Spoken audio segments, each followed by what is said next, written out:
What is up, everybody? Welcome to the Movies That Make You podcast. Season 2 is in full gear, and so we are super excited for what we got going on this season. Just to let you know what that means, we still have our weekly Prepisodes where we discuss movies to watch in preparation for a new release hitting theaters. I got my buddy POPpaGoss on those each and every week. Those drop on Mondays at 6 a.m.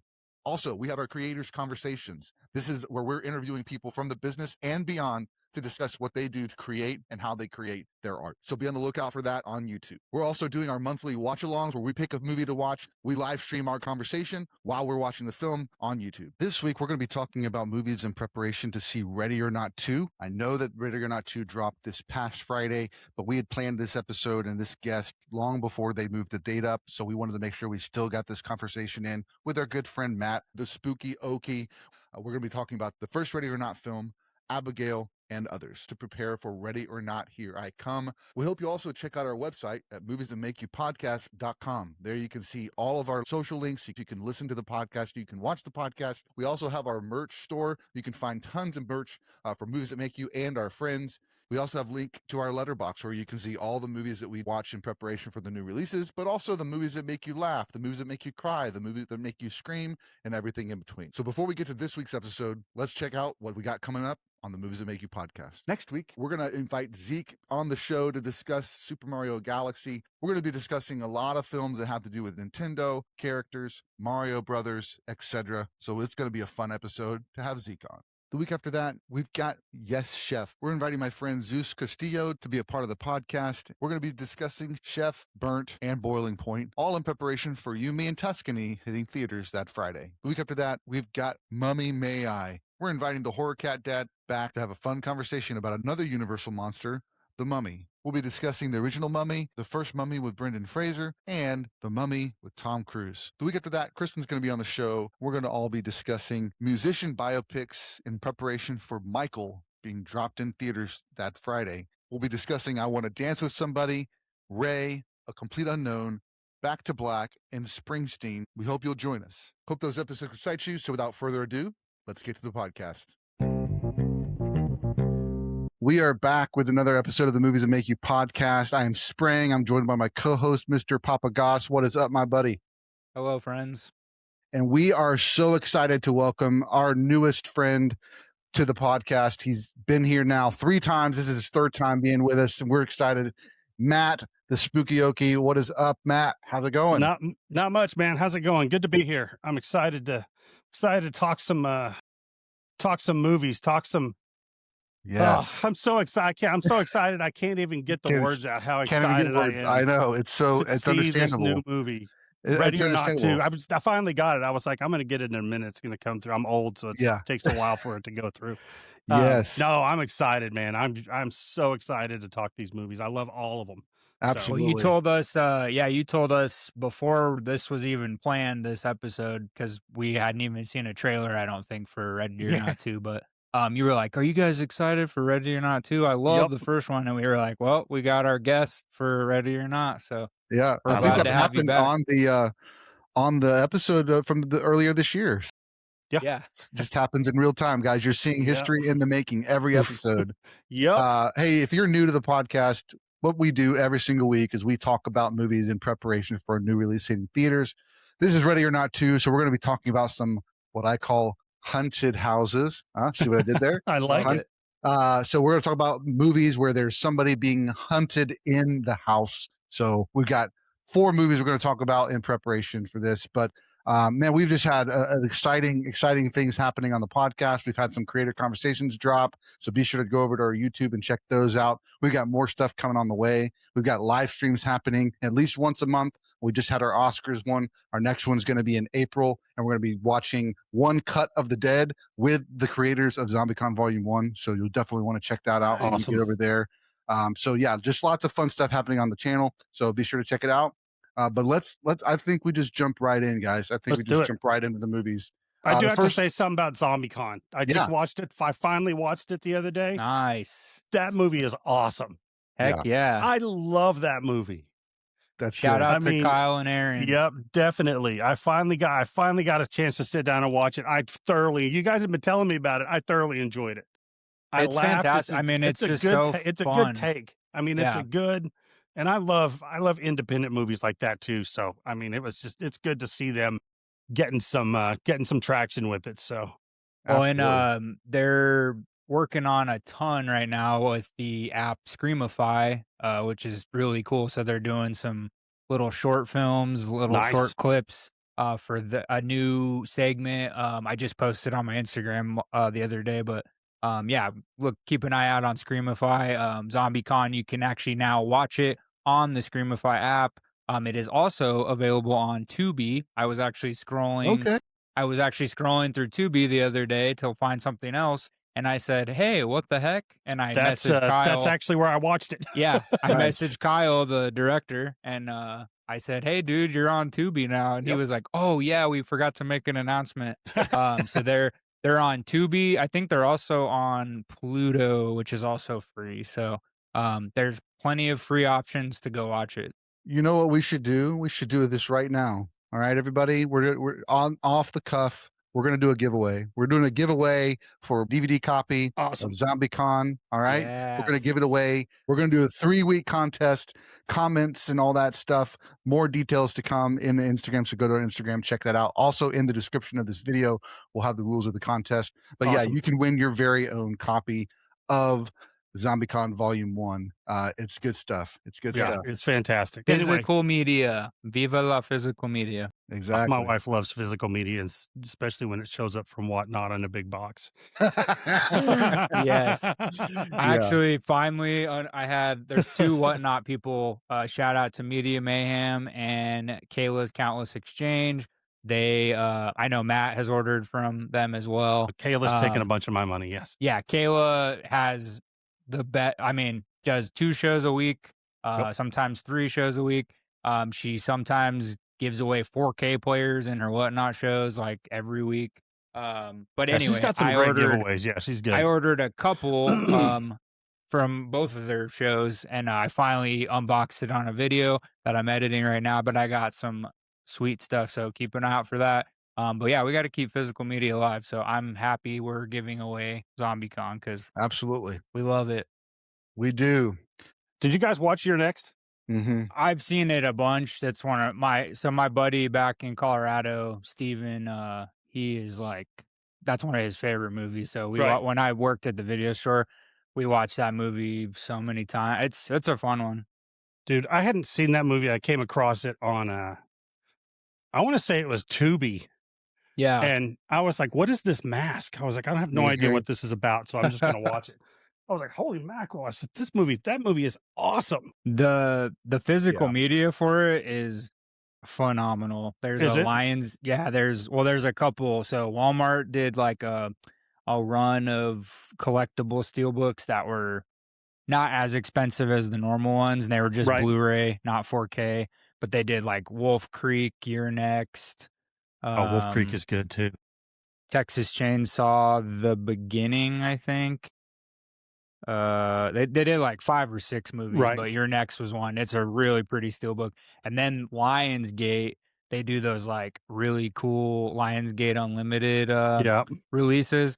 They did one. I eventually will buy it. I just have the regular Blu-ray that first came out. I just got the Lionsgate. I just got the Dogma Lionsgate, and then I got the what's it called? The Eli Roth movie. Why can I not think of it? Cabin Fever. Yeah, Cabin Fever. And that's a good one too. I got the steelbook on both of those, and both of those are awesome. Yeah, there's another Lionsgate one that it's still in stock. It's pretty expensive, but they did a Frailty release, the Bill Paxton movie that he directed. With Matthew I got one McConaughey. Of those. Yep, I think I've got that one too. That awesome. One is gorgeous. That's like it's like I could be wrong. I think it's like a book, not a digibook version, but no, there's a cool book stuff that comes with it and all kinds of stuff that comes with it. Did you guys, either one of you guys, get the Texas Chainsaw Massacre ones? Mm-mm. Oh, from the new one that comes. I think it's from Arrow. The documentary that comes with all the versions.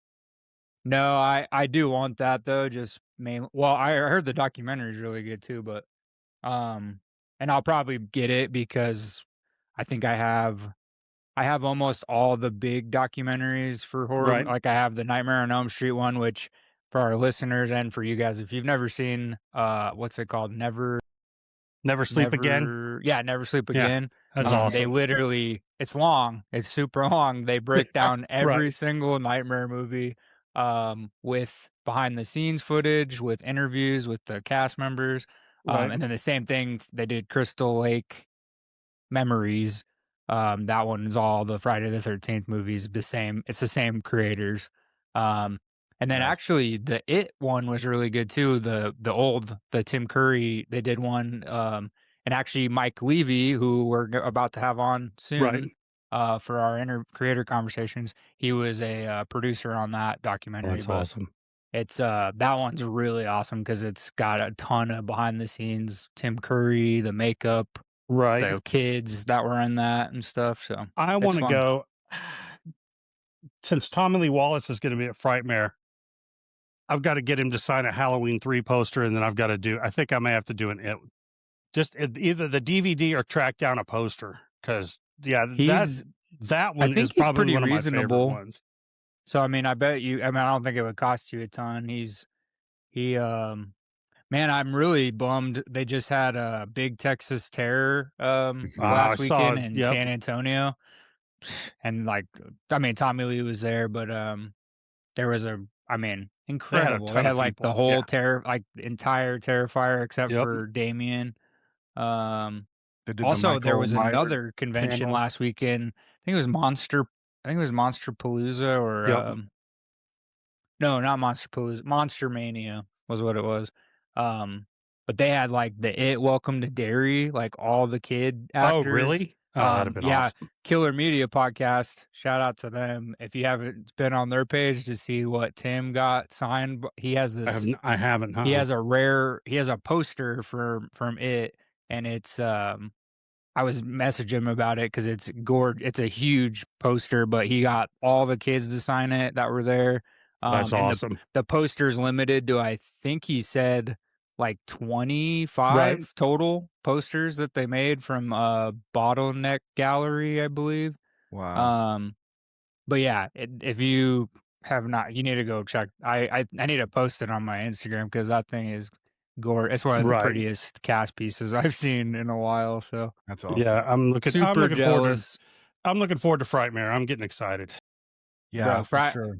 Frightmare, even if you can't like get a lot of stuff like to buy, it's just the atmosphere alone. I'm just looking forward to going down and hanging out. When I just keep hearing from more people, content creators, more people, like I just keep hearing more names pop up that are like, I'm going to that. And I can't, it's going to be massive. Like, we're going to need a professional photographer just to get all of us into like a school picture. Right. Like, there's we're going to have 30, to find 40 some bleachers. People. Yeah. All the tall people stand in the back. Yeah. That's spraying. Awesome. Yeah. Get to the back, right? Of course, I got to get in the back. Yeah. Get to the back. Get back there next to Tyler Main. I've got the Scream poster hanging in my bedroom because Kristen said that's where we could put it because she didn't want it in like the living room. Boo. And so what's wrong with her? It's in the bedroom, and so every day I look at it and I go, just a few more months, guys, and I have autographs on there. So I know it's gonna be good. I've got one of those because we got a couple when we went, so I've got one of those hanging at my desk at work, and one of the guys walked by and he was, "Where did you get that?" And I was like, I got it at the fan event. And he goes, "Oh, I knew I should have gone to that." So I think I've got an extra one, so I'll probably give it to him tomorrow or something. But dude, you guys were cracking me up on the Frankenstein prep show. When you were talking about Young Frankenstein, I was just laughing like an idiot to myself at my desk. Like the girl next to me was like, "What the hell are you laughing at?" And I was like, "My two buddies are talking about Young Frankenstein." That movie was so funny. And you'd never seen it, Spring? Not before the podcast. So funny, dude. Which is pretty cool. Like every time Sprang tells me him or his kids watch something for the first time, I like pardon depending on what it is. Of course, I'm like, oh man, I can't believe I've never seen that. But part Right. of me is like, you just watch that for the first time. Like, I don't get to experience that again. So I wish I could. So I yeah, like already, experiencing a movie that's awesome for the Oh, first yeah, time for is sure. such a fun memory. Yep. I've already got it scheduled with Zeke. So not this coming weekend, but the following weekend, he's going to watch Spaceballs with me, and Nice. Nice. we'll do a reaction video Yeah, I after couldn't. I the was like, movie. I was listening to that, and I was like, oh, I was like, come on, man. I was like, I can't believe he's never seen Spaceballs. I was like, I Yeah. just got on I Amazon, know. and I was like, just send it his way. I was like, this can't Yeah. stand. Yeah. That's the thing. It's like it was in that realm when it came out, where I was in more conservative household, and Right. Yeah. that kind of irreverence or like vulgarity was just frowned upon, and so it just Yeah. never came back into the Right. consciousness necessarily. I always knew it existed, but I didn't know if it was like the humor was older and I wouldn't laugh as much. But I think at this point in my life, I'm like, I need to see this. Now, here's the other thing Yeah. too. I mean, you guys are gonna like, how in the world can you call yourself a movie lover? I've No. never sat down and watched Holy Grail all the way through either. Well, that Ooh, too. buddy. So I've That got you're in for a some treat, gaps. brother. I've got some gaps. That's So another one that I think I talked about it in the Frankenstein one, but like Young Mhm. Frankenstein, Monty Python, those were Oh yeah. that's the stuff my dad and I Life of used Brian. to Yeah. nerd out. Mr. Right. Bean. Like Mhm. my dad showed me a bunch of British humor, and we used to watch. My dad, shout out to my dad, he had one of his favorite skits that Monty Python ever did on the Flying Circus, and it's really funny. You can't really, it's hard to find. I think you can find it on YouTube now. So it's called Twit of the Year, and it is so ridiculous. So they started out, and it's like a marathon of sorts, but there's all kinds of stuff. So they'll flash over to it's like the six main like cast members, like Graham Chapman and it's all the like heavy hitters from Monty Python, and they're all kind of like dumb, and like they wear like top hats and nice suits, and then they start the Right. race off, and they have to like go. Whoever like is left standing basically wins, and so they do all this ridiculous stuff. But there's a part where the broadcast announcer's like, and Nigel has run over himself with his own car, and then they flash over and like he's underneath the car that he was driving. Yeah. But I remember my dad, like, he finally found it. I think I have the whole Flying Circus box set on DVD Right. Nice. from my video store days. I think it's on there, but it's hard to find, but YouTube, I think you can find it. But yeah, one of the hardest, my dad thinks that's one of the funniest things he's ever seen. So Yeah. I just always have Monty Python. It always no matter if I love some of their movies or not, like Right.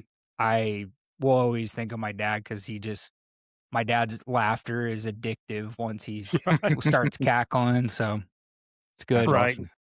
Yeah, it's Monty Python's classic, man. We used to watch. I remember watching that stuff in high school. We'd go over to my buddy's house and just watch them all the time. His dad had like this was on VHS though. So he had like a box set of the TV show.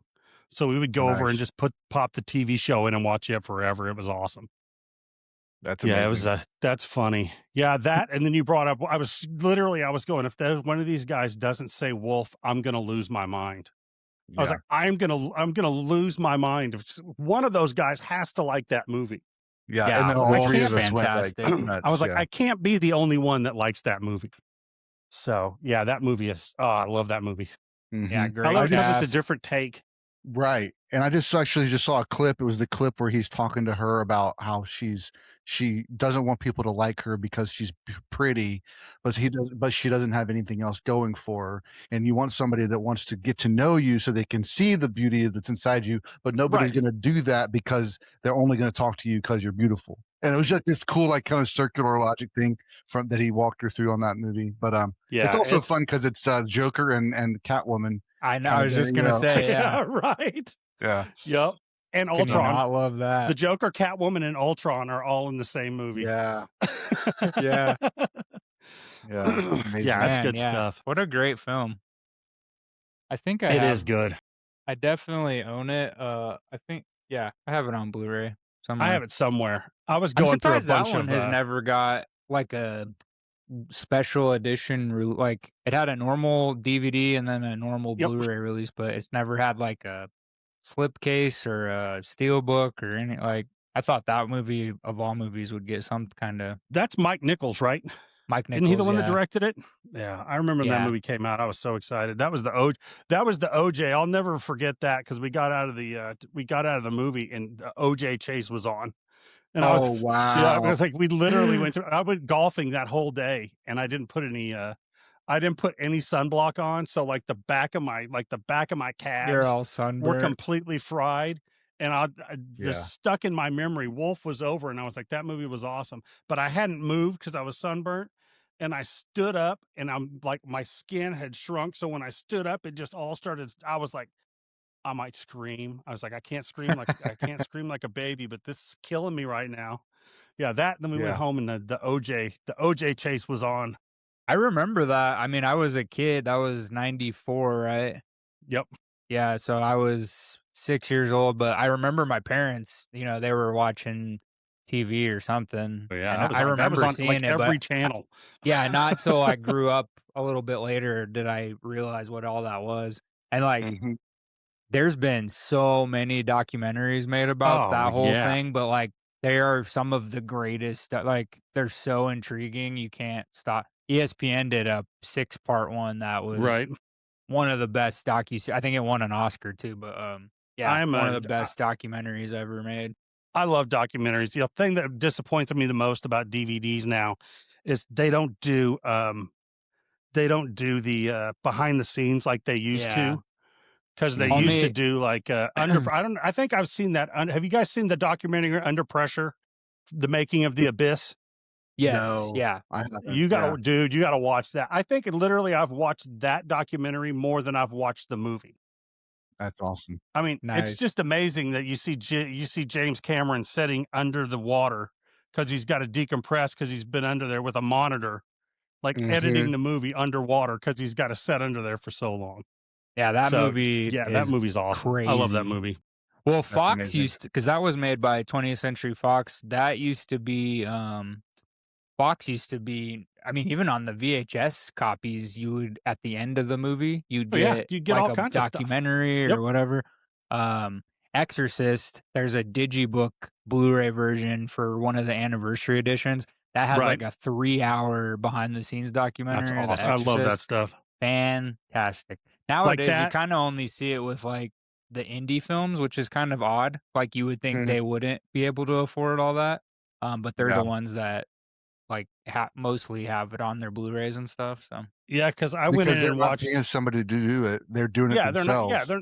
True. Yeah, exactly. Yeah, that's true. They're not having to pay extra. Yeah, I remember watching the what was it called on the episode 1 Blu-ray, that whole making of documentary they did.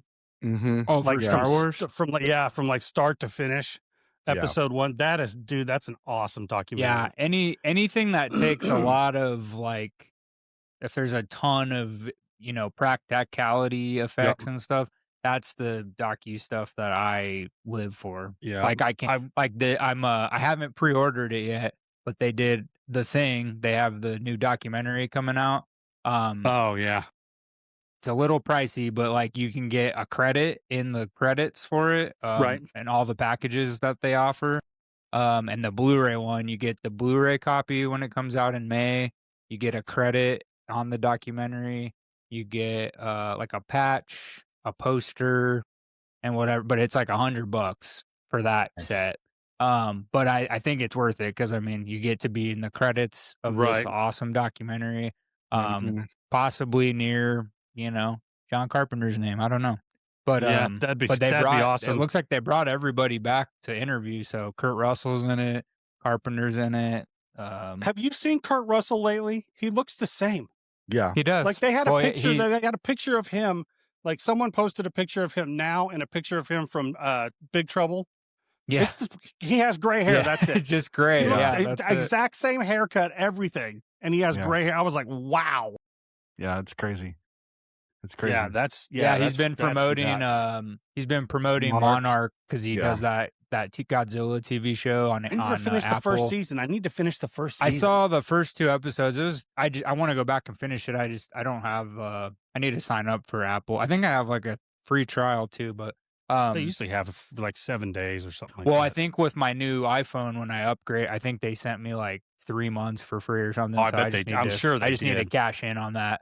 Yep, I'm but sure yeah, they did. I watched the first 2 episodes and it was good, but they're Right. promoting the new season right now. So Kurt and his son Wyatt have been making their rounds. They did a really funny one too, where they asked both of them what their favorite movies are from the other one. And That's like awesome. Kurt didn't. Kurt was like kind of struggling to like think of something, and Wyatt's like, he's like, you really sound like you haven't seen any of my work, and Kurt starts laughing hysterically. Yeah. That's awesome. But yeah, it's crazy. When I found out Wyatt was Kurt's son, like, because Right. I never put 2 and 2 together. I didn't like either. the first couple movies I saw him in. Yep. I think not till 22 Jump Street. I love that movie. I thought it was so funny, and I saw his name, and I'd seen him before and stuff, and I was like, Russell. I was like, that's like really unique. And then I looked it up, and I was like, oh, that makes total sense. Okay, I didn't. Bill Russell. Bill Russell is Bill his dad. Russell. Yeah, Bill Russell. He's Bill Russell's illegitimate child. That's funny. That's There awesome. we go. Well, Yeah, how about we get it? let's Get do it. it. Get the episode. Yeah, let's talk about kicked some off. movies, dude. Let's do It's it. good stuff. Okay, All right, I'll let's try jump in. I'll try not to derail us anymore. That's my bad. No, you're good. You're good. I got It's excited. good. I got excited about Hey, ZombieCon again, Physical too. I was media like, oh. comes first. Physical media Physical comes media first. comes Yeah, first. absolutely. In the name Awesome. of our Lord. All right, first movie, guys. We're going to talk about Haunted House is Your Next. This film Such a came good out movie. in 2011, directed by Adam Wingard, written by Simon Barrett, and it was a fun movie to watch. Very surprising from the beginning to the end. Lots of great twists. And yeah, Matt, you were just mentioning how you like this movie so much.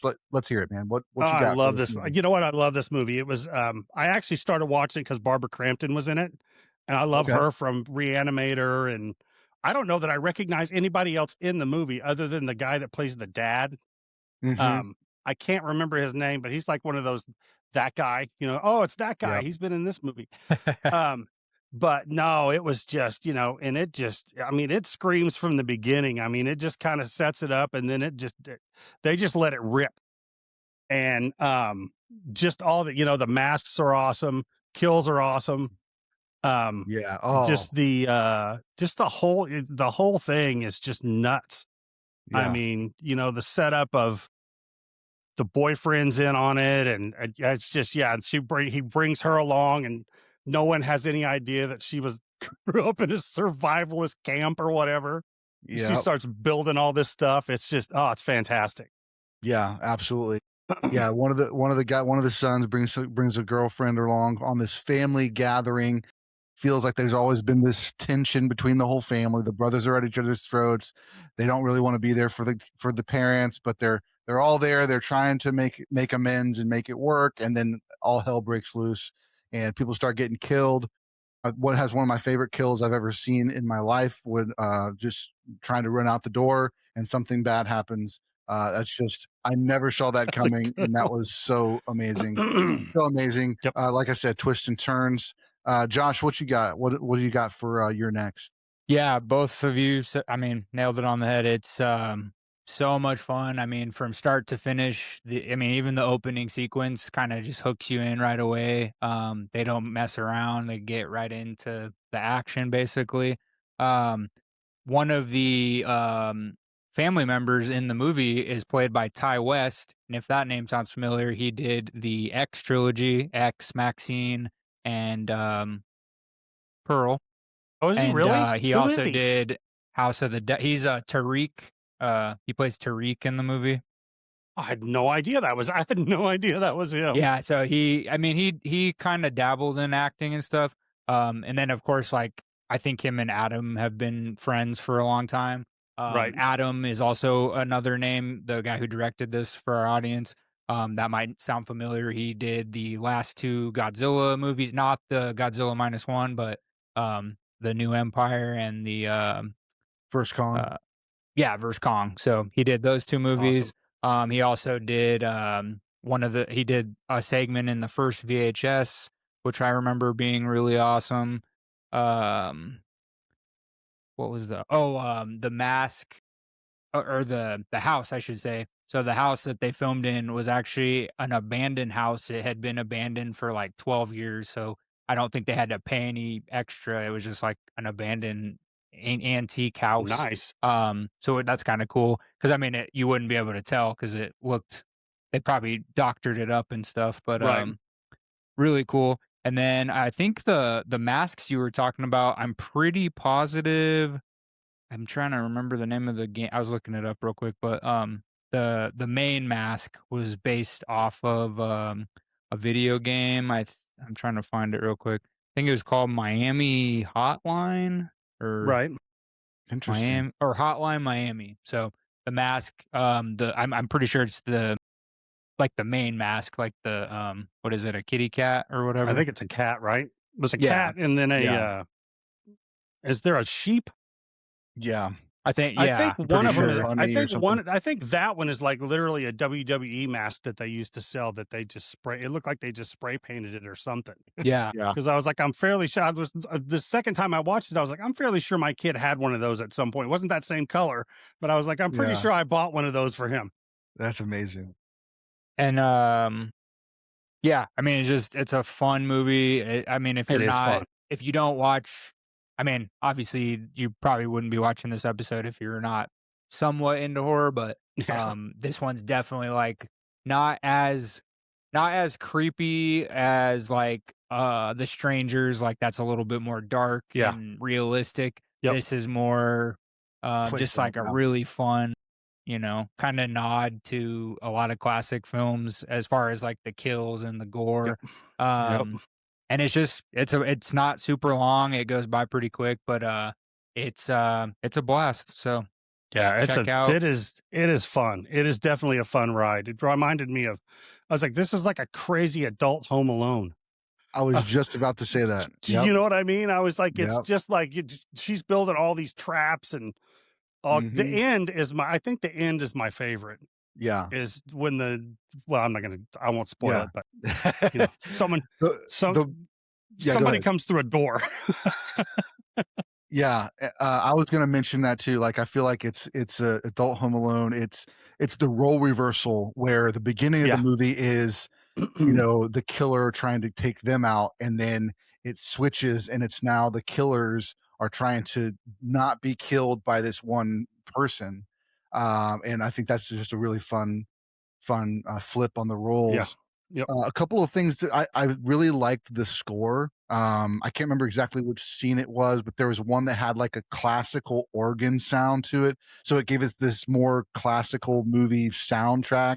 And then there was an electronic arpeggio happening like towards the middle of the movie that was just like, it was like Stranger Things, like quality fire. It was like amazing, Yep. amazing soundtrack moment. So I thought that was cool. I had to write this interaction down. One of the characters' moms gets killed, and the son and his girlfriend are sitting on the bed, and the girlfriend is trying to get it on, and he said, "No, I can't do this right here." And she's like, "You never want to do anything interesting." And he said, "I don't think that's a fair assessment." And she says, "Then have sex with me next to your dead mom." I was like, for me, a little bit.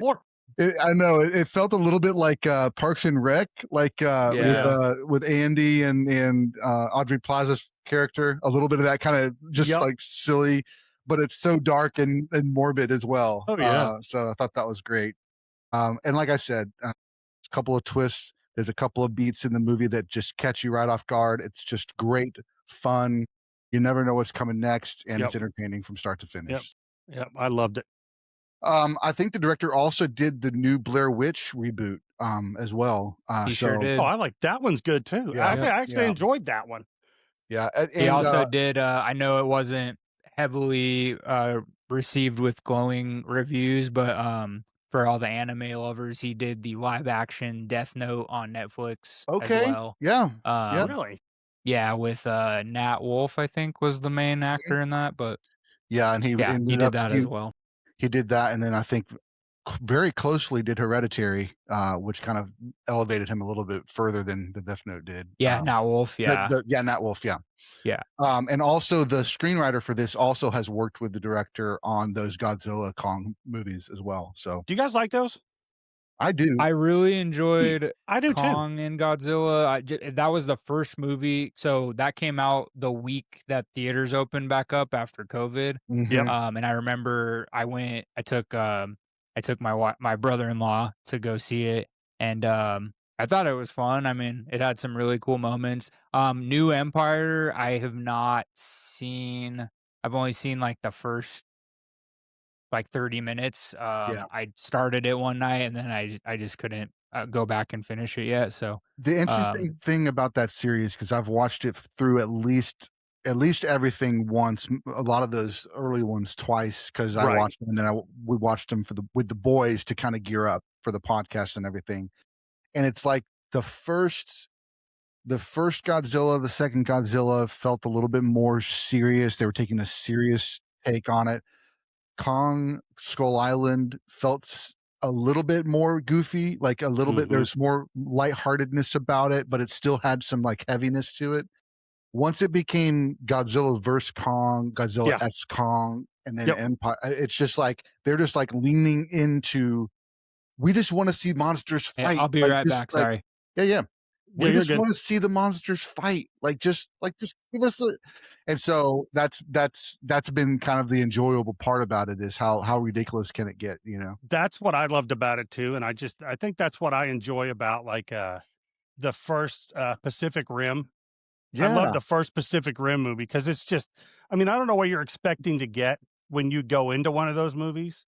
Do you know what I mean? It's Mhm. like you're going to those movies to see them destroy a bunch of stuff and fight each other. That's what you want. You don't go in there for a deep story or anything like that.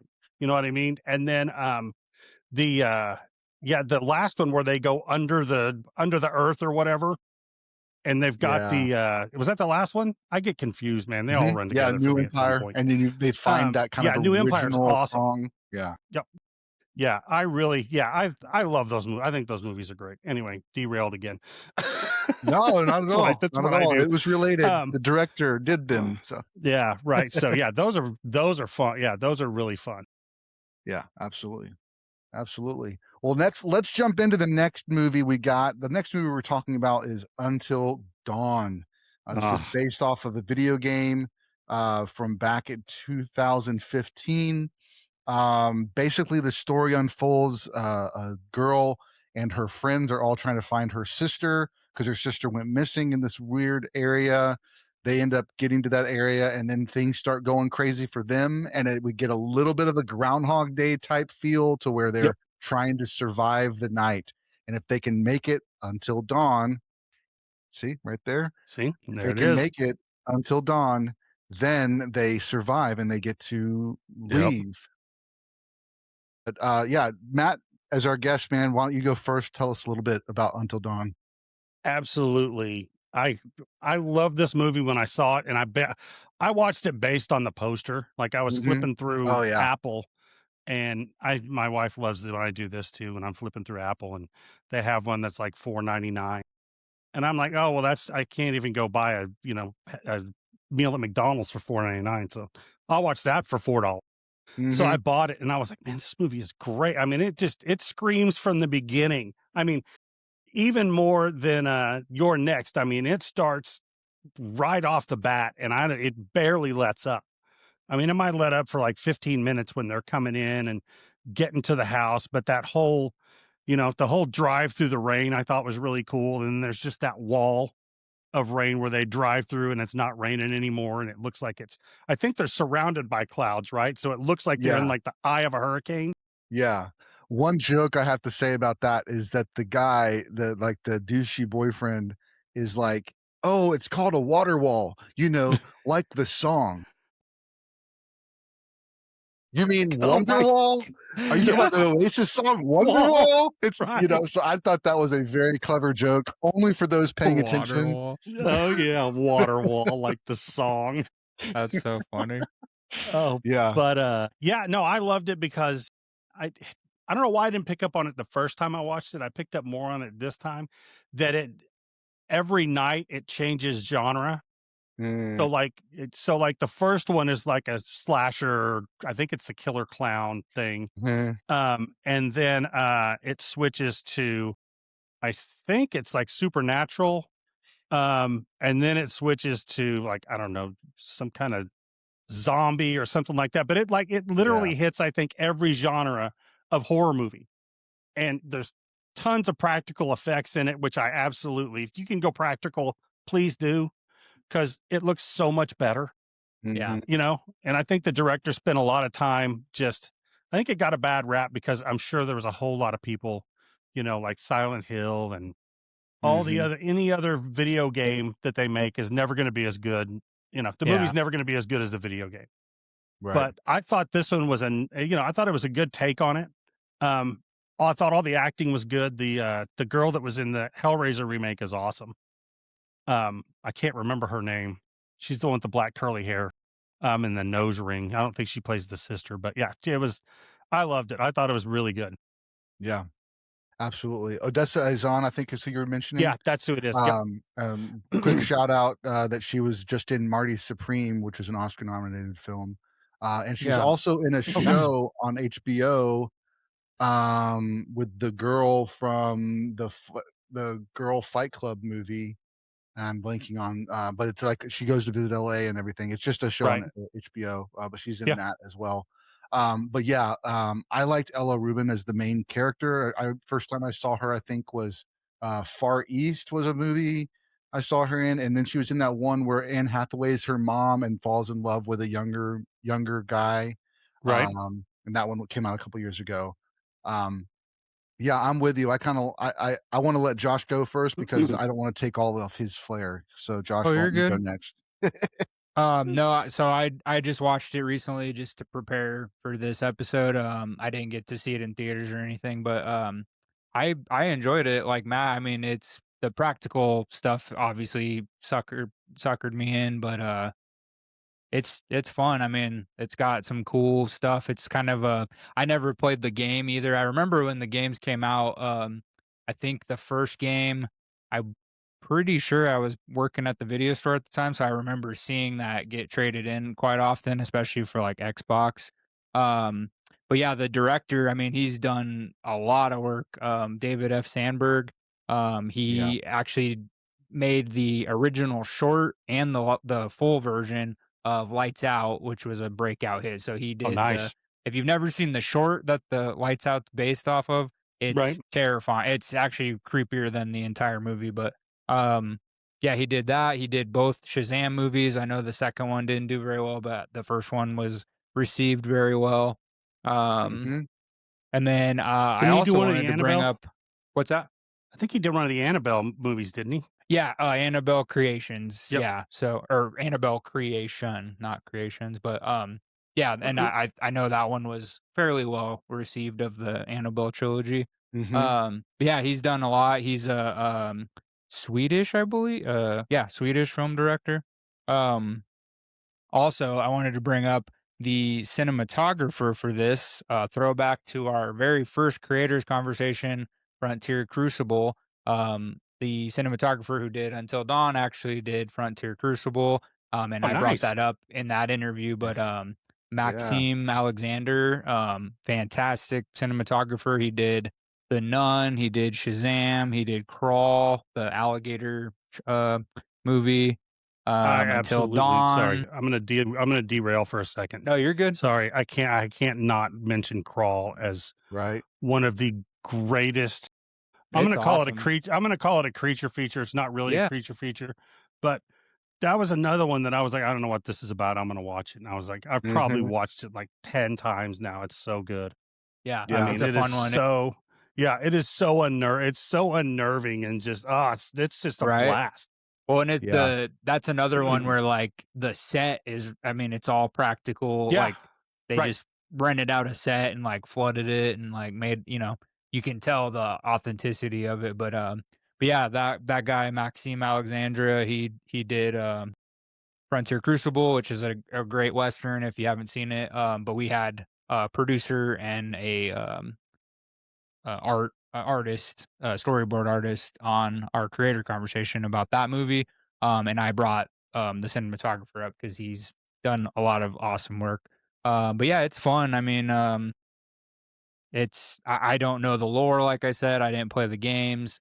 So I Yeah, I think didn't either. I'm not as biased towards it. I know quite a bit, not only horror video games, but video games in general. A lot of times the movies just fail because there are such high expectations, or maybe they don't do this thing right that people love about the video game.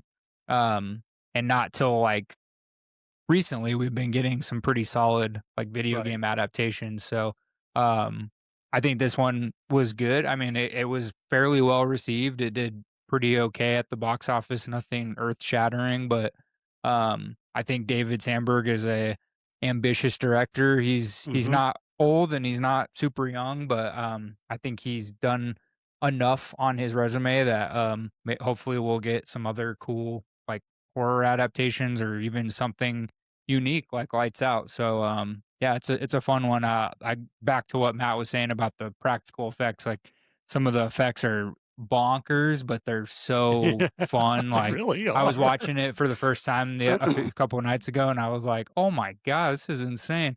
Yep.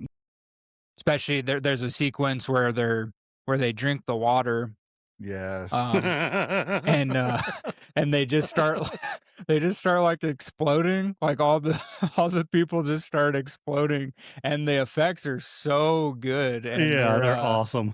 Yeah. it threw me off because I was watching the movie, but I was checking like an email or something, and I Right. heard the explosion, so I had to rewind it real quick because I was like, "What the hell just happened?" And I know. that I rewatched that scene like twice because Right. I missed a few of the setups for it. But yeah, it's a fun movie. If you've played the video games, you might pick little things out that you don't like about it, but overall, if you're a horror fan, it's really fun. It's a fun movie, so Yeah, it is fun. check it out.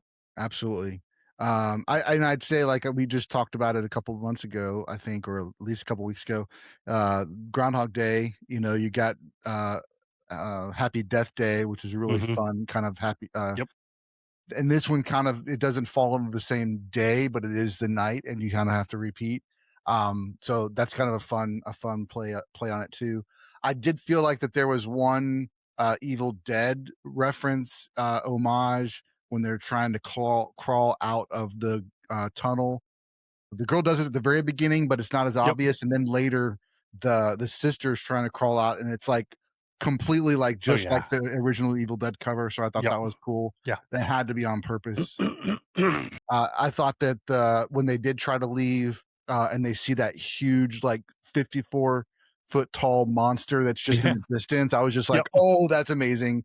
Because it's Yep. just you didn't need to see the whole thing. It was just enough to be creepy to make them turn back and turn around. I Yep. thought that was great.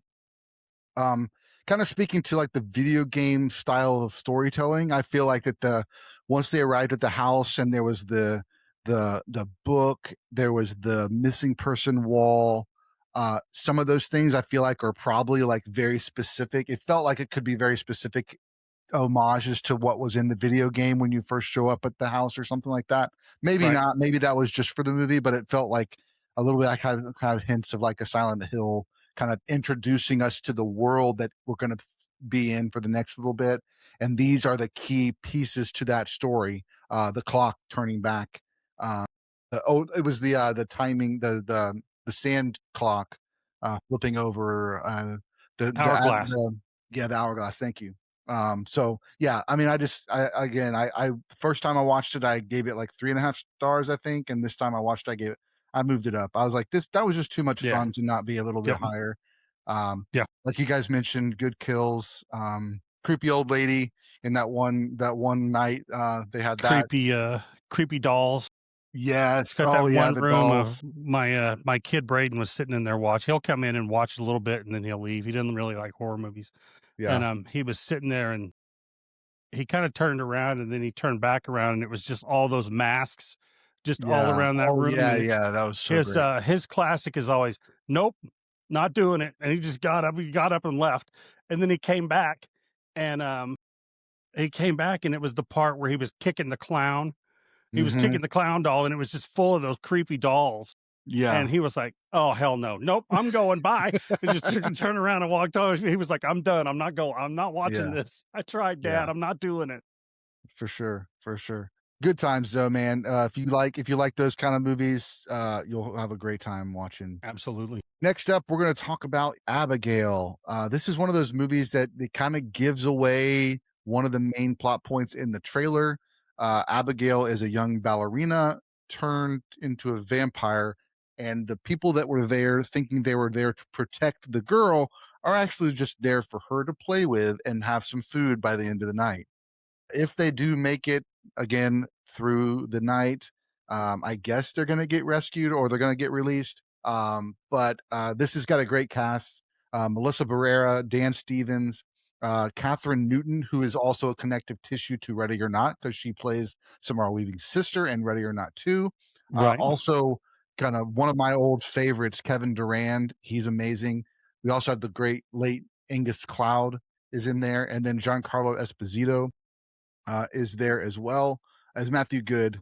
But yeah, that kind of core group of kind of misfits that have all been kind of hired to what up? She wanted to say hi to everyone. Yes, Hey, You can talk. you can stay Okay, safe. hi. There we how go. are you? I hope you couldn't hear the dogs because I'm Oh, so you're sorry. fine. You're You're good. fine. We had good. Well, we just got the other sirens, one. Okay. Okay. Yeah, no worries. sirens, and All right, see you all Fine. kinds of stuff. So Sorry. Oh, no, it's you're fine. good. It's good. It's We fun. we like random Okay. pop-ins actually. Yeah, she stuck her head in. She was like, "Can I come say hi?" And I was like, "Yeah, come on, it's fine." I was like, "It'll be Absolutely. fine." No, she's always welcome. So I was gonna say too that the Abigail did Alicia Weir did amazing. We dude, actually she's got to great. see we were supposed to have Katherine Newton there, but it ended up being Melissa Burr, Alicia Weir, and Kevin Durand were all at Frightmare last year for a panel. And so that was really fun to kind of get to see them in real life. And Alicia is just the sweetest little girl. You would never think that she could pull off a vampire ballerina in a million years because Right. she's just so quiet and calm and it's so like just timid. It seems on the panel, but Kristen commented on how just amazing it was that she was able to pull that off. And then of course Kevin Durand, he's just been one of those guys I've just seen in so many different shows and movies, and you always know this is going to be a fun character, even if he's in it just for a little bit and it's just a small part. But man, he was just very well spoken at the panel as well. So yeah, Josh, why don't you go on this one? What Abigail, what you got? Yeah. Well, also piggybacking off Kevin Durand, we met him at Frightmare. He a lot of times you don't see repeats at Frightmare like 2 years in a row. But Kevin made his first convention appearance ever at the Frightmare we went to 2 years ago. Nice. And we were walking by, and my wife didn't even know he was there at the convention, and she news to me, she liked him a lot. And I was like, I've never heard you say his name once or talk about any of his work, but he's huge. He's so tall, and he's like the nicest, such a nice human being. But the new Planet of the Apes movie had just come out, Kingdom of the Planet of the Apes, and he plays the main the king ape or whatever. So we got an 8x10 signed by him from that movie. But he's been in, I mean, his body of work is all over the place. I mean, Yeah. X-Men, Wolverine Origins, he played the Blob. He was in Real Steel also with Hugh Jackman. hmm He was on the TV show The Strain with Del Toro, the Planet of the Apes movie, Abigail now. He also just came out in Clown in the Cornfield. Yep. That's another great movie, by the way. I He love was that. But movie. one of the he's cops. He was one of the cops in Ryan Coogler's Fruitvale Station. Yeah. So it he's, was I mean, way he's back. just been all over the Yeah. place, but he's so nice. And it was really cool when I met him too. He, I asked him if he worked with the same people that Andy Serkis worked with on the other Planet of the Apes movies to like get the movements and the talking down. And he said he actually worked with a different guy who did all the dialect of to learn how to speak like an ape and stuff. And Okay. he actually did it for us like in person, like while we were Oh, standing that's there. He cool. like Oh, that's cool. he talked to it, he like quoted the movie and he like did the voice. I wish I would have had my phone out, but super Yeah. cool. But yeah, he's fun. Also, this has a tie to a movie we just talked about a second ago. Adam Wingard, he actually directed a really awesome movie called The Guest with Dan Stevens, who stars in Abigail. Yeah. So that's a nice little tie there. Another tie, we have a Scream tie. The directors Matt Bettinelli Olpin and Tyler Gillette, they actually did Scream 5 and 6. They directed both of those. And Scream 5 and 6 obviously have Melissa Barrera. So Yeah. they brought her back for Abigail, which was really cool. Really fun cast. Just kind of, even Angus Cloud, rest in peace. He was on Euphoria, but he's in this movie. And Matthew Good, I mean, he was on The Watchmen and a bunch of other awesome movies. But it's really fun. I mean, even though, like Sprang said, they give you the plot basically in the trailer, it's not a movie that gets ruined by you knowing the like main detail of the movie. Very fun. The little girl, I mean, Sprang like just said, she's fantastic and she just carries herself very adult like. She's so good in this movie, and like the cast as a whole, I could tell just from like the Q&As I saw online when the movie came out, that they just bonded really well. Like it was a cohesive cast and they all like really enjoyed being on the set. I know Kevin Durant, especially, he said, I saw a couple of panels where they talked about stuff, and then I saw some interviews when the movie came out, and he, just said what a fun time he had on this movie. And he's obviously done so much work before.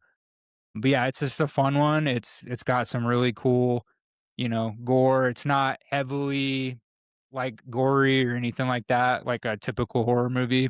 But it's just fun. I mean, Yeah. little kids are scary already. And a little kid ballerina that's actually a vampire is like, what a perfect movie Yeah. that you Yep. created. So, and like all the promotional stuff for it was really awesome. I remember when the posters were coming out, they Yeah. did some really creative, like awesome posters with Alicia as the main focus, obviously. Yeah, I didn't know what to expect, and then I didn't see it in theaters, but I watched it when it hit streaming, and my wife and I both enjoyed the heck out of it. It was so much fun. But yeah, check out Abigail because it's a blast. Yeah, for sure. I really enjoyed this movie a lot. I mean, I was thinking, I heard somebody on TikTok or somebody did a deal where they thought that, I can't remember what the other movie was, but they thought that the marketing kind of hindered the movie. I don't think it did. I mean, it may have for some people, but I think it probably got more of the horror fans in the theater because how cool would it be? It would have been really cool if you think it's just like a standard kidnapping, blah, blah, blah. And then she turns into a vampire out of nowhere. Would have been cool. But if you don't give that away, I think in the commercial or in the trailer or something, you're not going to get who you want Right. in the theater unless you're completely counting on word of mouth. Yeah. You know what I mean? And I think it could have easily gotten lost. Just gotten lost as just a kidnap movie or something like that, and probably not made as much money. I think it did. I didn't check the box office, but I think it did okay at the box office. Yeah. I remember hearing good things about it, word of mouth, before going to see it and going like, oh, that's cool. I'm glad it's doing well. And then let's see if we can schedule time to see it. Yeah, it was the cast is fantastic. Katherine Newton has been my favorite she was on a Netflix series called The Society, I think is what it's called. And they only do, of course, the good series that they do, they only do one season, but it's like a bunch of high schoolers that get on a bus and then they end up driving in a circle and going back to the town, but all the adults are gone and they can't get out of the town. It's really cool. If you can check it out, you should definitely check it out. That's where I first saw her. And I think she's just fantastic. The whole when she does the whole ballerina thing, yeah, that's awesome. Kevin Durant, like you said, Kevin Durant is great. He's, did you guys see the new Naked Gun? Yes. I did. Yeah. Super funny. He is awesome in the new Naked Gun. He's so, I think he's a dude that can be funny when he needs to be and be, come in and play a heavy when he needs to be, because he's kind of the comic relief in Abigail too, so he's kind of the doofy guy. Yeah, I love everybody. Giancarlo Esposito is gold in anything he's in. So, he's in it, he's probably in it like 10 minutes, but he's super awesome. I love the directing. I think those guys are, between that, the 2 Scream movies they've done, and Ready or Not, I think they're, I'm anxious to see what they're going to do next after Ready or Not, because I think they are, they're big time. They definitely have their own style. They've got they seem to have a running gag in all 3 of these movies where, people kind of blow up. I think they're big fans of, just having people explode and see how much blood and stuff they can get all over one room. You know what I mean? It was one of the things that they mentioned, good call out on the fact that they're directing Ready or Not and Ready or Not 2. But also that Melissa mentioned it in the panel. Someone asked her about, did you know that you're now becoming the new Blood Queen or something like that? Because she gets covered in blood in every single movie that she does. And while it's not gory and there's not like a bunch of brains and arms flying around and stuff like that, then in the last scene there is a lot of blood that gets exploded around, and she's just left there screaming, but it's covered in blood from head to toe. Yeah, but like you said, it's not, it's not arms and legs everywhere. I mean, it's just they blow up and it's liquefied, it's just, you can tell those guys have a lot of fun, and they go to their special effects guys and go, okay, we're going to need, I can just see them standing around going, there's not enough blood on that wall, and we need to do this. Can you do this? Throw a bucket here, throw a bucket there. Yeah. So no, I think the story was awesome. I love like you were saying, I think the casting in this movie is big time, because it seems like they all of them play well off of each other. Especially who's the main villain guy? The cop. What's his name? He was in the other movie. Dan Stevens. Yeah, Dan Stevens. He's fantastic, but he's in but he's also in the Godzilla movies too, right? I think I think he's in 2 of them or one of them. I think he's in one of them. Yeah, he's been in a lot. He was also the Yep. Beast in the live action Beauty and the Beast as That's well. right. That's where my wife had seen him, because she was like, he was driving her crazy, and she never gets on Internet Movie Database, but she was about to go nuts trying to figure out where she'd seen him.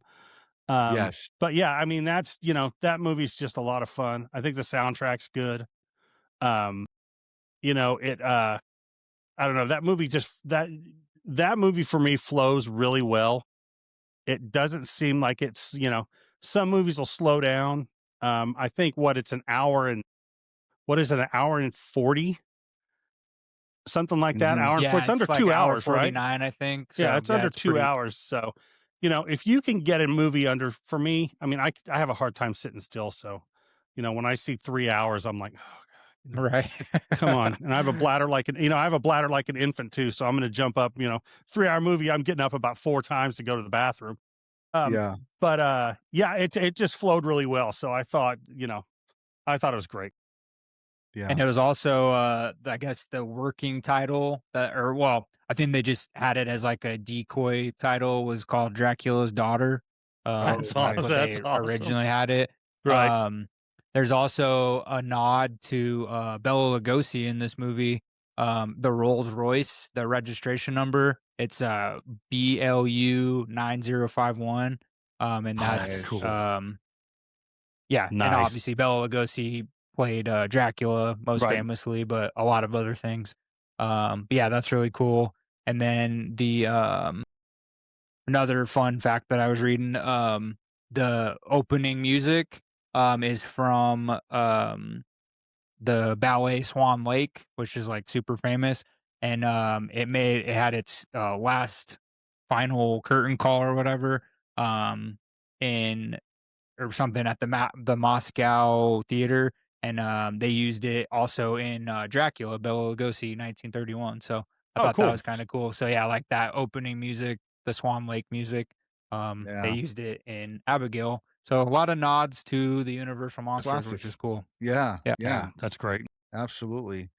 Yeah, I just wanted kind of finishing up on Abigail. I had a good time as well. It was a lot of fun. The cast, when they all start getting turned into the vampires, it just kind of it's always fun. It's kind of like reminds me a little of like Shaun of the Dead when his friends and family start getting turned and then they have to like try and get away from them. So it's got a little bit of play there. But yeah, just I think you know. Just a great film. I don't know what I was gonna say. I was gonna say, Katherine Newton, you mentioned, has been in quite a bit. She's in Lisa Frankenstein with Cole Sprouse, which was she was supposed to be on that same panel. It was gonna be Cole Sprouse, her, and then the Abigail cast as well as kind of this young up and coming horror thing. Right. And Kevin Durand is like, I don't know why I'm on this panel, but because he's been around a awesome. while. Yeah. But yeah, Katherine Newton was also in Ant-Man and the Wasp. She was also in Pokemon Detective Pikachu, and she was also in that awesome kind of play on the horror movie, play on an 80s film, Freaky, where she trades bodies With with Vince a Vaughn. serial killer, Vince Oh, Vaughn. how in the world did I Yeah. how did I forget that movie? And that's the Yeah. same guy. That's the same Yeah. dude that did the I think that's the same guy that did the Happy Death Day movies. I think he's I the think guy you're who right. did Yeah, he did that and he did that movie Drop. But no, Freaky is dude. very Vince underrated. Vaughn is he is just comedy gold. I Yeah, mean, him he running is. around as a teenage girl is one of the funniest things I have ever seen. Mhm. It is, yeah, it's Yes, really good. That's classic. Yeah, and them completely switching, and she plays she as small as she is, she plays the heavy really great. Yeah, she she's did. good. She did. It was Yeah, great. you were right. He did both Mhm. Happy Death Days. He also did Paranormal Activity, the marked ones, and then Scout's Guide to the Zombie Apocalypse. Which, if you haven't seen that one, that's a I fun haven't seen one that one with yet. Logan Lerman, I think. No, not Logan Okay. Lerman. I'm sorry, not Logan Lerman. The one who played Cyclops in the Ty Sheridan. Sorry, Ty Sheridan. Okay. But yeah, that's a fun one that came out when I worked at the video store. And then he did you just said he did Drop. He also wrote, he didn't direct, but he wrote Hard Eyes, which is a fantastic film that's getting a sequel right now. That is a good movie. Yeah, so pretty cool. But yeah, Freaky's a good shout out because I don't think that movie got enough love when it came out. So Yeah, it was good. I enjoyed it. All right, let's get to it. This is our final movie we're going to talk about. It's the one that we're saved for the end, the best for last. It leads us right into the sequel that's dropping this Friday, and that is Ready or Not, starring Samara Weaving, also starring Adam Brody, Mark O'Brien, Henry Czerny, Andy McDowell. Just a great cast. We got some heavy hitters from back in the day, and we got some young up and comers. So lots of good castmates there. Story basically is that Samara Weaving's character Grace is getting married into this very rich family, and what they have to do on the wedding night is she has to draw a card, and then they play whatever game that is. The card she draws is hide and seek, and what we find out even in the trailers, so we're not spoiling anything for you, is that hide and seek means hide and seek or die, basically. And so the family all is trying to chase after her and kill her before night's end. We find out why as the story unfolds. But the whole movie is her trying to escape being hunted in this mansion that she's unfamiliar with, this family that she's supposed to be like as a part of their family. And of course, all the tension that comes from the now husband and her, and then all that. But Samara Weaving, in my opinion, just does a really good job playing the tough girl. I was thinking about even the one that she was in with what's his name? I'm blanking. Mayhem. Mayhem. She was in the Mayhem movie. Stephen Yeun. Stephen Yeun, thank Oh you. yeah, that's a great movie. And that was such a great movie where basically people go crazy in an office building and they team up to try to get out of there alive. It's kind of crazy, zombie-esque type thing, but it's more just everybody kind of turns crazy.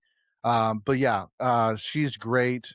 She plays. I think the beginning of the movie is super sweet. It's super touching, and then it flips. You see it kind of hinting at it. You can tell that the boyfriend husband is a little nervous about this whole thing. Something's going on, and then it all flips. Adam Brody, I think, plays a really good character in this movie as well.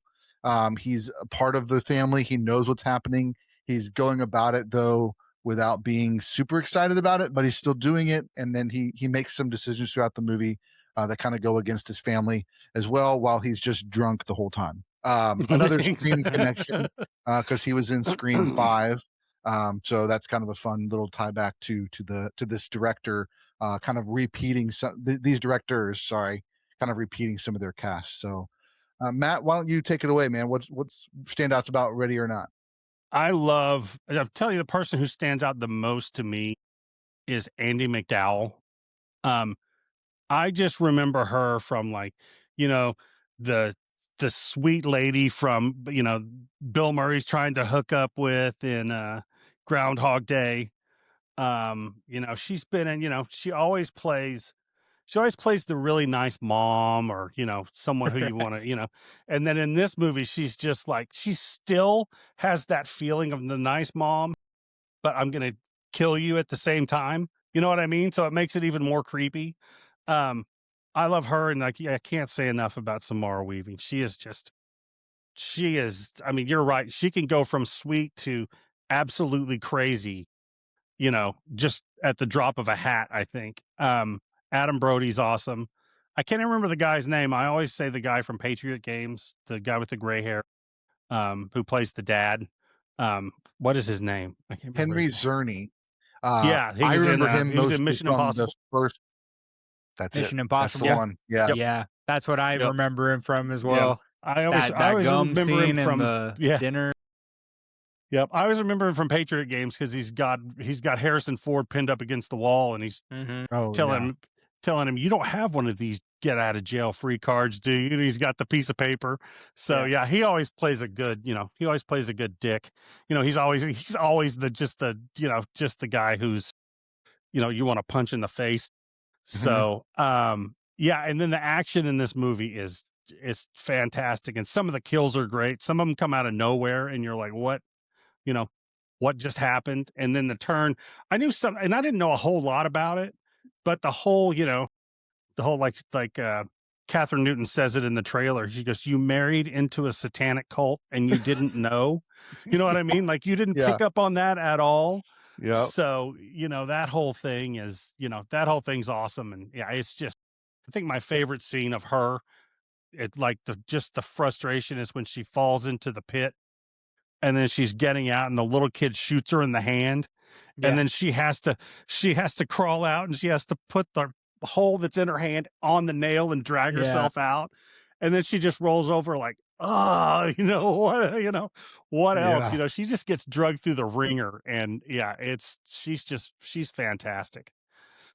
Well, and to go back on that scene too, like most actors and actresses for like a horror movie, especially.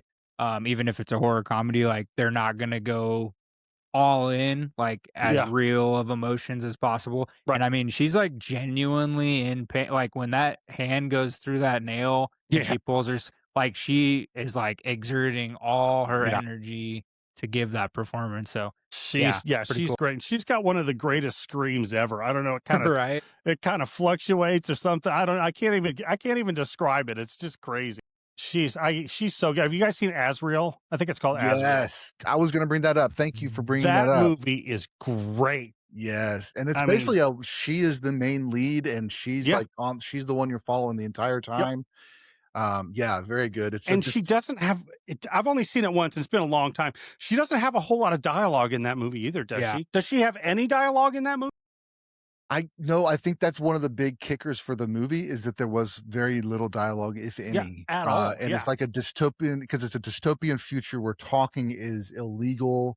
Yeah, that's right. That's it. Talking means that you're a Satan worshiper, and so in Yeah. order to be religious, in order to be faithful, you can't talk, you can't speak. So Right. yeah, but it's like, yeah, it's insane. It kind of has Yeah. a little bit of the we just talked about that movie that's got the we were talking about with the director, Wrong Turn. It's got a little bit of that kind of Yeah. Wrong Mike Turn P. Nelson. vibe. Yeah, that Wrong Turn vibe, and kind of in the middle, this dystopian future where these tribal things kind of form and capture people, and but yeah, it's good. Yeah, it's great. I look forward to anything she's in. She's one of those actresses that anything she's in, I'm gonna go see it. Mm-hmm. There's like 2 or 3 of those right now that I would probably go, okay, well, I'll go see. She's in it, I'll go see it. Yeah, I think the other one that stands out, I can't remember if it may be the first time I remember seeing her, was The Babysitter, which she plays Oh, yeah. a great character in that. And she's also gets to do a little bit of that kind of like dual role again, where she's playing the sweet person and then she turns, and it's like she does that really well for sure. Yeah, she's good. She's that whole movie. I just love that movie. It just Mhm. the script is tight, the script is good. It's well written. The characters are well written. Just that huge house, and they go, don't they say at one time they don't use the cameras because it's cheating, Right. Yeah. Yeah. and then the butler turns on the cameras and is trying to find her because they're all getting frustrated. Yeah. And then the thing that stood out to me that I absolutely love is the weapons that they have to use. Yes. Like the I don't even know how to use the this. heavier set brother-in-law or her husband's like, I don't even know how to use this thing. And then He's like, shoots what is the this maid by thing? accident. Yeah, shoots the maid by that's so good. Actually, their role was originally supposed to go to Margot Robbie, and then she had like a scheduling conflict or something, so it went to Samara instead. I'm so glad it did, because she's Yeah, I mean, Margot think, Robbie would be good. She plays good crazy for Harley Quinn, but I think it's a different Yeah. crazy. You know what I mean? Mhm. Yeah. Yeah, I think Margot is talented, but I think it would have kind of taken away from the performance in a way, just because like Margot's so much more, her resume is a lot larger than Samara, and she's more well known. So I'm kind of glad they didn't go with like a big star. It actually has a famous house in the movie. So the house that they film it in was also used in Crimson Peak, the Del Toro movie, Nice. the Oh, nice. pacifier with Vin Diesel, and X-Men, actually. So I think that was the house that they used for the Xavier School in the original X-Men. So Is it Um, really? yeah, so it was Oh, filmed at nice. Casa Loma in Toronto, Canada, Toronto, Ontario, Canada. And it's a museum open to the public, but they filmed most of the movie Right. there. So famous house, which is cool. Also a fun little silly fact. Samara apparently didn't know how to drive, and she has a scene in the movie. So she had to be taught how to drive just Wow. for That's this awesome. movie, which is kind of funny to think about. So, Yeah. very fun. It's super funny. It's a horror comedy at heart. But it's just so fun, and I like the previews for the new one. Just looks even more fun. Yeah. And so I can't wait to see what they do. But even bigger cast. Also, shout out to a couple of people we've had on creator conversations. Michael Zara, who did Horrified. We asked him who was an actress he'd want to work with. He said Samara Weaving. He said without hesitation. Right. And then also Alex Armbruster for our Oscars episode that just came out a few weeks ago. He is actually a stunt person in Ready or Not too. So pretty cool. He doubled for Nestor Carbonell. So he's got the big eyebrows. Everybody always points out how his eyebrows are always so thick. But Alex Armbruster, who's a famous stunt actor, he actually was the stunt double for Nestor in this movie, and he couldn't tell us a whole lot during the interview, obviously, but he said Right. it's really fun, and he can't wait to see the final product. So cannot wait to see that one. that might be one of my most anticipated, if not my most anticipated movie this year. Yeah. The first one's so much fun, and Vic was walking through the other day, and she was like, I was watching it again for this, and she was like, man, you really like this movie, don't you? And I was, I love this movie. I was like, I could just sit there and I could watch this movie all the time. So, well, thanks everybody so much for watching and for listening. We hope you've enjoyed this episode. Be sure to follow Matt Spookie Okie on all the channels, Instagram, TikTok, YouTube. It's going to be in the description of this video. Also, don't forget to check out all that we have going on the channel and look for those instructions on the contest to win ZombieCON Volume 1 for your very own copy. And we'll be picking that winner in 3 weeks from today. So enjoy that contest. And thanks so much for listening. Thanks so much for joining us, Matt. Anything you want to promote before you jump off? Thanks for having me. Yeah, I'm going to start I'm going to do an unboxing this weekend. So hopefully it'll be up Saturday night, maybe Sunday. I've got a few things, and then, check me out. I've been pretty active on Instagram and TikTok. Heck yeah. So hit me up there. I've been posting some, goofy stuff. I've noticed that when I take pictures in front of stuff, I point, and I'm not exactly sure what's going on with my face, but I'm just going to keep it. Yeah, because, it's literally 2 in a row that I was like, I'm looking for a good picture, and I'm like, nope, that's as good as it's going to get, evidently. I don't know what I'm doing, but, whatever. No, that's it. Just check me out on Instagram, TikTok, and then hopefully get the YouTube going. Yeah. With some unboxing stuff. And thanks again, guys, for having me on. Great conversation. Absolutely. Yes, sir. You guys have a good one. You too. Yeah. We'll catch you everybody later. All right. See ya. Thanks so much for listening to the podcast. We hope you enjoyed this episode. Don't forget to jump over to our website, moviesthatmakeyoupodcast.com. See all of our links. Follow us on Instagram so you never miss an episode, a live stream, or an interview. And until next time, keep watching movies.